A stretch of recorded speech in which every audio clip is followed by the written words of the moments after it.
இருக்குங்களே Saint George கோட்டை, அதை இலவசமாக தானமாக சென்னப்ப நாயக்கர் அவர்களின் வாரிசுதாரர்கள் ஆகிய வெங்கடத்திரி நாயக்கர் அவர்களும் ஐயப்ப நாயக்கர் அவர்களும் இனமாக வழங்கினார்கள்.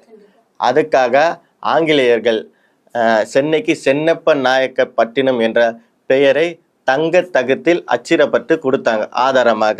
இப்போ அந்த தகடும் இல்லை, சென்னைக்கு அந்த பேரும் இல்லை. இன்னொரு உதாரணம் பார்த்தீங்கன்னா ஐயப்பன் தாங்கல் தெரியும்னு நினைக்கிறேன் உங்களுக்கு. இந்த ஐயப்பன் தாங்கல்னா ஏரி. ஐயப்பன் தாங்கல் ஏரியை உருவாக்குந்து சென்னப்ப நாயக்கரோட வாரிசான ஐயப்பன். அதனால்தான் அவரோட நினைவாக ஐயப்பன் தாங்கல் என்ற பேர் அந்த இடத்துக்கு வந்தது. இப்படி சிறப்பு பெற்ற சென்னப்ப நாயக்கருக்கு கௌரவிக்கும் விதமாக தமிழக அரசு சென்னையில் சென்னப்ப நாயக்கருக்கு சிலை வைக்க வேண்டும் என்ற கோரிக்கை வன்னியர் விடுதலை இயக்கத்தின் சார்பாக முன்வைக்கப்படுகிறது.